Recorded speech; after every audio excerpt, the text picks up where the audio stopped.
چاندنی شب کے ٹھکانوں کا پتہ ہو جاؤں، میں جو خاکے درے محبوب خدا ہو جاؤں۔ اگر شاعری سنتے ہیں آپ حضرات تو یہ بڑی اچھی شاعری ہے۔ چاندنی شب کے ٹھکانوں کا پتہ ہو جاؤں، میں جو خاکے درے محبوب خدا ہو جاؤں، تو روز اڑا لاؤں مریضوں کے لیے خاک شفا، روز اڑا لاؤں مریضوں کے لیے خاک شفا، روز اڑا لاؤں مریضوں کے لیے خاک شفا، ان کے کوچے کی گرباد صبا ہو جاؤں۔ اور یا خدا میرے کاندھے پہ رہے زلف نبی کی خوشبو، میرے کاندھوں پہ رہے زلف نبی کی خوشبو، کاش طیبہ کے کھجوروں کی ہوا ہو جاؤں۔ میرے کاندھوں پہ رہے زلف نبی کی خوشبو، کاش طیبہ کے کھجوروں کی ہوا ہو جاؤں۔ اور یا خدا شہر مدینہ کی ہنسی گلیوں میں، یہ بھی ایک تمنا ہے، یا خدا شہر مدینہ کے ہنسی گلیوں میں ایسا کھو جاؤں، ایسا کھو جاؤں کہ منزل کا پتہ ہو جاؤں۔ یا خدا شہر مدینہ کی ہنسی گلیوں میں ایسا کھو جاؤں کہ منزل کا پتہ ہو جاؤں۔ حضرات آج کی یہ محفل علی جناب انور حسین صاحب کے صاحبزادے فردوس نے بموقع عقیقہ پہ رکھا ہے، اور الحمدللہ لوگوں کی آمد بھی، لوگوں کی تعداد بھی زیادہ ہے، علماء کی تعداد بھی زیادہ ہے، اور الحمدللہ ہمارے بیٹی کی سرزمین پر اللہ رب العزت نے اتنا احسان کیا ہے، اتنا کرم کیا ہے کہ علماء کرام کثیر تعداد میں یہاں موجود ہے، اور سب اپنی جگہ ممتاز و بے مثال ہے۔ اللہ سب کی علم میں عمر میں برکت نازل فرمائے۔ آج کے اس پروگرام کے خصوصی مقرر چیف خطیب اہل سنت ناشر مسلک اعلی حضرت علامہ ذکر اللہ قادری صاحب قبلہ وہ تشریف لانے والے تھوڑی دیر میں انشاءاللہ عز و جل حضرت کا مکمل خطاب ہوگا۔ منبر نور پر علماء کرام تشریف فرما ہے، حضرت علامہ مولانا نسیم القادری صاحب، قاضی حسن رضا، جناب نظر عالم صاحب، ان تمامی حضرات کی موجودگی ہے۔ ان میں سے کچھ پڑھ چکے، کچھ پڑھیں گے، اور باقی یہ مختصر سی محفل ہے، تھوڑی دیر کے لیے میری حاضری ہو گئی ہے۔ درود پاک پڑھیں تاکہ گفتگو شروع ہو۔ اللہم صلی علی سیدنا شفیعنا نبینا مولانا محمد بارک وسلم، صلو علیہ الصلوۃ والسلام علیک یا رسول اللہ صلی اللہ تعالی علیہ وآلہ وسلم۔ ایک بار اور پڑھیں، اللہ رب محمد صلی اللہ علیہ وسلم، نحن عباد محمد صلی اللہ علیہ وسلم۔ کلمہ شریف پڑھیں گے، لا الہ الا اللہ محمد رسول اللہ صلی اللہ تعالی علیہ وآلہ وسلم۔ حضرات آج کی یہ محفل بموقع عقیقہ کی ہے، اور عقیقہ کے تعلق سے 10-15 منٹ کی تقریر ہے، انشاءاللہ آپ سماعت فرمائیں گے۔ حضرات یہ عقیقہ ہے کیا؟ علماء کرام بیٹھے، ان سے آپ پوچھیں گے تو یہ آپ کو بتائیں گے۔ عقیقہ مستحب ہے اور عقیقہ سنت بھی ہے۔ اس لیے سنت ہے کہ آقا نے خود اپنا عقیقہ بھی کیا ہے، آقا نے اپنے شہزادوں کا بھی عقیقہ کیا ہے۔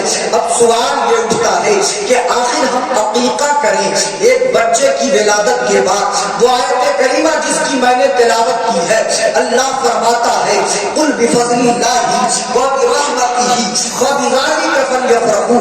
اے محبوب آپ فرما دے لوگوں سے کہ تم اپنے رب کی، اللہ فرماتا ہے تم اپنے رب کی نعمتوں پر، اس کے فضل پر، اس کے عدل پر خوشیوں کا اظہار کرو، خوشیوں کا اظہار کرو۔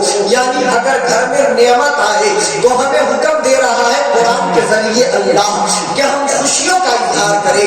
اب گفتگو یہیں سے شروع کرتا ہوں۔ قرآن کا یہ پیغام ہے، اللہ کا یہ فرمان ہے، محبوب کے ذریعے ہم تک یہ خبر بھیجی گئی کہ تم اللہ کے فضل پر، اللہ کے رحمت پر، اللہ کے انصاف پر خوشیوں کا اظہار کرو۔ حضرات فرض کریں اللہ نے ہمیں ہمیں خوشی دیا. دنیا والے طرح طرح کے طریقے بنائے ہوئے خوشیاں منانے کے. کوئی خوشی مناتا ہے, کوئی زیادہ خوش ہوتا ہے تو خوشی میں ڈی جے لا کے گانا بجا کے دنیا کو دکھاتا ہے کہ ہم آج بہت خوش ہیں. کوئی خوشی منانا چاہتا ہے تو خوشی میں شراب نوشی کرتا ہے اور دنیا کو یہ دکھانے کی کوشش کرتا ہے ہم بہت خوش ہیں. کوئی خوشی منانا چاہتا ہے تو اپنے دروازے پہ گاجے باجے اور ناچ کا اہتمام کرتا ہے اور دنیا کو یہ دکھانے کی کوشش کرتا ہے ہم بہت خوش ہیں. کوئی خوشی منانا چاہتا ہے تو اپنے دوستوں کو پارٹی دیتا ہے ہوٹل میں لے جا کر اور دنیا کو یہ دکھانے کی کوشش کرتا ہم بہت زیادہ خوش ہیں. خوشیوں کا اظہار کر رہے ہیں. کوئی اپنے عزیز و اقارب کی دعوت کرتا ہے اور یہ پیغام دیتا ہے کہ ہم بہت خوش ہیں اور خوشیوں کا اظہار کر رہے ہیں. لیکن قربان جائے ہم اپنے اسلاف پر, قربان جائے ہم اپنے اکابرین پر. انہوں نے ہمیں ایک طریقہ دیا کہ تم جب زیادہ خوش ہو اور جب دل کرے کہ خوشی منائے تو کوئی دنیا کی لہو و نعیم میں مت ہو جانا, بلکہ تمہیں موقع ملے تو تم سرکار کے میلاد کا اہتمام کر لینا. تمہیں موقع ملے تو نماز پڑھ کے وقت نماز شکرانہ ادا کر لینا. تمہیں موقع ملے تو اپنے محبوب کی بڑائی بیان کر لینا. حضرات محترم, خوشیاں منانے کے جو طریقے ہیں انہی طریقوں میں ایک طریقہ یہ بھی ہے کہ مثلا اللہ نے اگر ہمیں بیٹا دیا یا بیٹی عطا کیا تو اللہ کا ہم شکر ادا کریں. کس انداز میں ادا کریں؟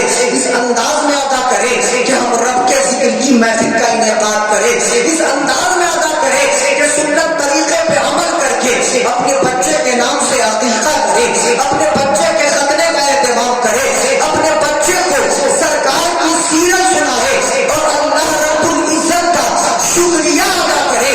شکر بجانا ہے اس لیے کہ یہ طریقہ ہمیں ہمارے اسلاف سے ملا ہے, ہمیں نبی کے اعظم سے ملا ہے, ہمیں صحابہ کی زندگی سے ملا ہے, ہمیں اولیاء کرام کی زندگی سے ملا ہے, ہمیں اکابرین کے طور طریقے.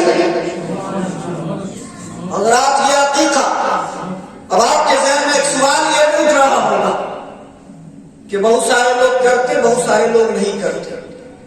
تو آج جو ہمارا سماج ہے اور آج سے 50 سال پہلے جو ہمارا سماج تھا, ان دونوں میں اگر آپ نظر ڈالیں جن کی عمر ہو گئی ہے تو کچھ فرق نظر آئے.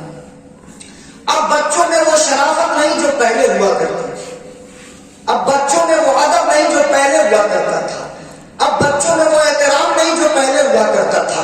حضرات محترم, ہمارے بڑوں نے ہمیں اس انداز میں ڈھالا تھا, ہمیں اس انداز میں پالا تھا کہ سرکار کی سیرت سنا کر ہمیں عاشق بنانے کی کوشش کی تھی. ہم مکمل نہیں, کم از کم اتنے بڑے عاشق تو ضرور ہو گئے کہ سوتے ہیں تو نبی کا نام لیتے ہیں, بیٹھتے ہیں تو نبی کا نام لیتے ہیں, جب بھی موقع ملتا ہے ہم ذکر خیر کا انعقاد کرتے ہیں. تو ضرورت اس بات کی ہے کہ وہی طریقہ ہم اپنائیں جو ہمارے اسلاف نے اپنایا تھا, وہی طریقہ ہم اپنائیں جو صحابہ کرام نے اپنایا تھا, وہی طریقہ ہم اپنائیں جو نبی کے اعظم نے بتایا ہے. حضرات, عقیقہ کرنا یہ نبی کے اعظم کی سنت ہے اور آپ کو عقیقہ کے فوائد معلوم بھی ہے.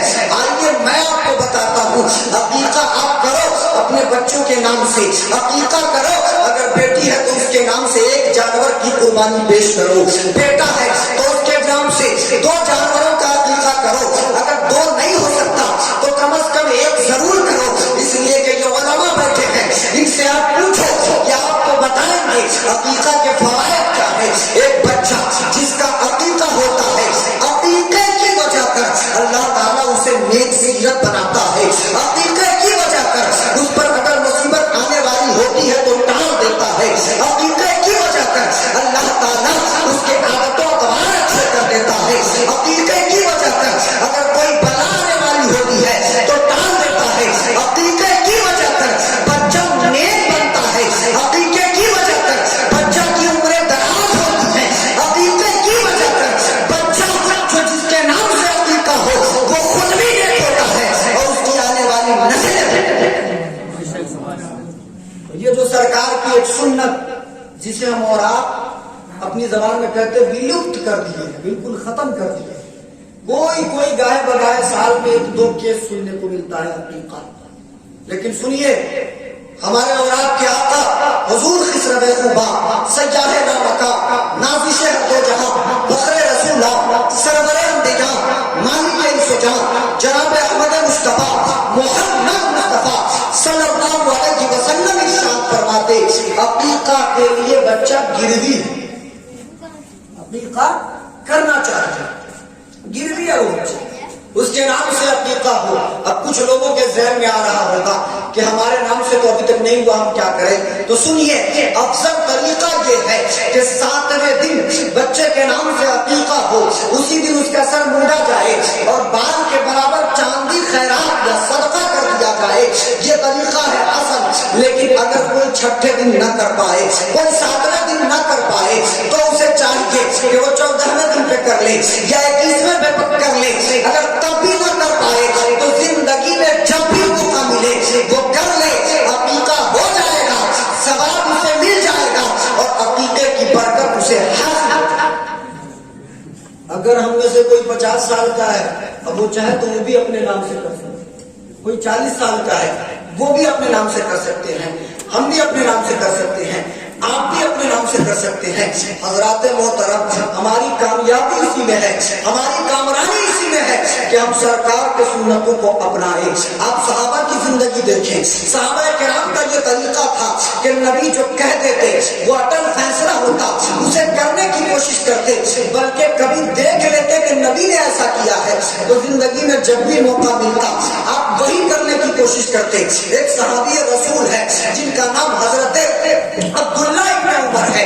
آپ کہیں سفر سے گزر رہے تھے, آپ کے ساتھ ایک جماعت تھی صحابہ کرام کی, 20 یا 25 لوگ یا 30 لوگ جتنے لوگ رہے ہوں گے. آپ گھڑ سواری کر رہے تھے, گھوڑے سے گزر رہے تھے, راستہ طے کر رہے تھے, مدینے کی جانب آ رہے تھے. مدینہ سے پہلے سرحد مدینہ کے قریب آپ نے اپنے گھوڑے کو موڑا, لوگ یہیں پہ کھڑے ہو کے تماشا دیکھ رہے ہیں.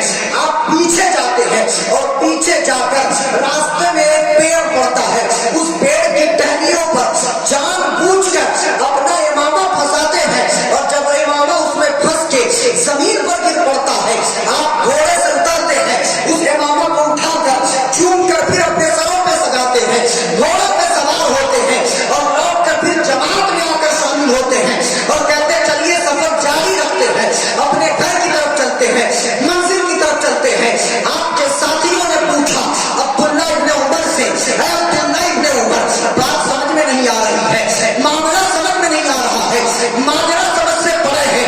آگے آپ آگے بڑھ گئے تھے, ہم سب کو روکا, آگے سے پیچھے گئے, پیچھے جا کر جان بوجھ کر, اگر دھوکے سے پھنس جائے تو الگ بات ہے, جان بوجھ کر آپ اس میں اپنا امامہ پھنساتے. جب امامہ پھنس کے زمین پر گر پڑتا تو اٹھا کر اپنے سر پہ سجاتے ہیں اور پھر سفر آگے جاری کرتے ہیں. آخر معاملہ کیا ہے؟ حضرت عبداللہ ابن عمر نے کہا تھا سنو, میں نے دیکھا تھا معراج کے دولہ کو, شمس الضحیٰ کو, بدر الدجا کو, نور الہدیٰ کو, کیف البراء کو, صدر البلاء, خیر البشر, خیر الرسل, بے کسوں کے کس, بے بسوں کے بس, یتیموں کے غمخوار, غریبوں کے تاجدار, کشتی کا ناخوشا, امت کا سہارا, امت کے سرور, صاحب ابن عطیہ کے دوسر, جناب احمد مصطفیٰ محمد مصطفیٰ صلی اللہ علیہ وسلم کو, کہ آقا اسی طرح سفر سے آ رہے تھے. جب آقا اس پیڑ کے پاس سے گزرے تو آقا کا امامہ اس کی ٹہنیوں میں پھنس کے زمین تک گر گیا تھا. آقا نے گھوڑے سے اتر کر اسے اپنے سر پہ سجایا تھا. حضرت عبداللہ ابن عمر کہہ رہے ہیں میرے دوستو, تمہیں زحمت دینے کی صرف اور صرف ایک یہی وجہ تھی کہ میں یہ چاہ رہا تھا کہ جس طرح پیارے نبی کے امامہ اس پیڑ کی ٹہنیوں سے لگ کر زمین پر گرے تھے, آج میں اسی طرح پیارے محبوب کی ادا کو ادا کر کے سنت مصطفیٰ پہ صحابہ کرام کا طریقہ ہوتا, آپ دیکھ کر جو بھی دیکھ لیتے اسی طرح کرنے کی کوشش کرتے. آپ حضور کی نقل کیا کرتے تھے, اور حضرات کسی اور کی نقل کریں تو گناہ ہو, اور حضور کی نقل کریں تو قرآن کہہ رہا ہے کہ ہم کامیاب ہوں گے. سبحان اللہ. حضور کی نقل کریں تو قرآن کہہ رہا ہے، فرمان خدا بندی ہے کہ ہم کامیاب ہوں گے.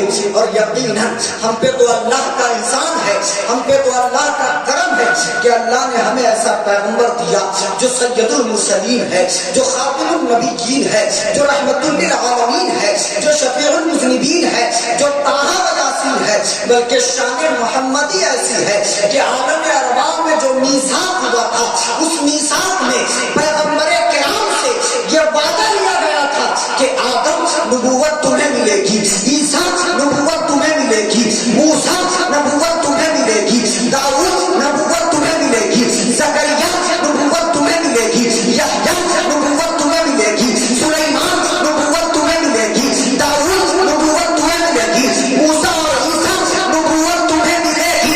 لیکن ایک وعدہ کر کے جاؤ، اور وہ وعدہ یہ لیا گیا تھا کہ اگر تمہارے زمانے میں ہمارے محبوب یعنی محمد رسول اللہ تشریف لے جائے تو نبوت کو بھول کر، رسالت کو بھول کر، امامت کو بھول کر، حکومت کو بھول کر تمہیں میرے محبوب کی پیروی کرنی ہوگی، محبوب کے ہاتھ پر ہاتھ دینا ہوگا، محبوب کی اتباع کرنی ہوگی، محبوب کو اپنا آقا ماننا پڑے گا، محبوب کو اپنا مولا ماننا پڑے گا. تو ڈیٹی نے خوش عقیدہ سنی جنتی مسلمانوں، میں ہمیشہ ایک جملہ کہتا ہوں، آج بھی ایک جملہ دے رہا ہوں کہ ہم اپنے نصیبے پر، ہم اپنے مقدر پر، بلکہ ہم قسمت کے سکندر ہیں، مقدر کے دھنی ہیں کہ ہمیں وہ پیغمبر ملا، ہمیں وہ آقا ملے، ہمیں وہ مولا ملے جن کی نبوت کو، جن کی رسالت کو انبیاء سابقین نے بھی تسلیم کیا ہے. اور اللہ نے ان کے مقام کو، ان کے رتبے کو اونچا کیا ہے. تو بریلی کے امام نے کیا خوب کہا ہے کلام الہی میں شمس الضحیٰ تیرے چہرے نور فضا کی قسم، قسم سرکار میں راز یہ تھا کہ حبیب کے زلفے توتا کی قسم. اور فرماتے اعلیٰ حضرت سب سے اعلیٰ و اولیٰ ہمارا نبی، سب سے بالا و اعلیٰ ہمارا، سب سے بالا و اعلیٰ ہمارا نبی. حضرت عائشہ صدیقہ، حضرت عائشہ صدیقہ ام المومنین، عورتوں میں سب سے زیادہ حدیثیں اگر کسی سے مروی ہے تو وہ حضرت عائشہ، حضرت عائشہ. اور ایک بات اور بتا دوں، حضور نے سب سے آخری نکاح حضرت عائشہ صدیقہ سے کیا، اور حضور کا پہلا نکاح حضرت خدیجۃ الکبریٰ سے. حضرت عائشہ صدیقہ عمر میں بھی تمام جوزہ میں سب سے چھوٹی ہے، اور آخری نکاح ان سے اسی لیے ہوا تھا کہ ان کی عمر کم ہے اور یہ لمبی عمر پائیں گی اور عورتوں کو دین سکھائیں گی. سبحان اللہ. حضرت عائشہ صدیقہ سے مروی ہے، آپ فرماتے ہیں کہ حضور نے حکم دیا کہ تم عقیقہ کرو، اور حضرت حسنین کریمین کے نام سے آپ نے عقیقہ فرمایا اور خود اپنے نام سے بھی آپ نے عقیقہ فرمایا. بولے سبحان اللہ. چائے بھی آ گئی ہے، لذت لیں، گرمی لیں اور عشق نبی میں جھوم کر بولے سبحان اللہ. حضرات محترم، تو ہم مومن ہیں، ایمان والے ہیں، آقا دو عالم صلی اللہ علیہ وسلم کی محبت کا دم بھرتے ہیں. ہمارا دعویٰ ہوتا ہے جس سرکار سے ہم محبت کرتے ہیں، ہمارا دعویٰ ہوتا ہے کہ ہم پیروکار کسی دنیا دار کے نہیں بلکہ مدینے کے تاجدار کے ہیں. ہمارا دعویٰ ہوتا ہے کہ ہم اسلام کے ماننے والے ہیں، ہمارا دعویٰ ہوتا ہے کہ ہم قرآن کے ماننے والے ہیں. تو حضرات محترم، قرآنی پیغام یہ ہے، ایمانی پیغام یہ ہے، اسلامی پیغام یہ ہے. اور محمد رسول اللہ صلی اللہ علیہ وسلم کے چاہنے والوں، دیوانوں، تمہارے لیے تمہارے نبی کا پیغام یہ ہے کہ تم خود اپنا عقیقہ بھی کرو، اپنے بچوں کا بھی عقیقہ کرو، بلکہ جہاں جہاں نبی کی سنتیں مل جائے، ہم شب و روز میں اگر اگر کوشش کرے، مثلا ہر انسان زندگی میں، ہر انسان دن بھر میں 2-3 دفعہ پانی پیتا ہے، ہر انسان دن بھر میں 2-3 دفعہ گھر سے نکلتا اور گھر میں داخل ہوتا ہے، ہر انسان دن بھر میں 1-2 دفعہ مسجد کے قریب آتا ہے، جو نمازی ہے وہ 5 دفعہ آتے ہیں۔ تو اگر آدمی کوشش کرے تو اس کے ایک ایک قدم میں اس کو ثواب ملے گا۔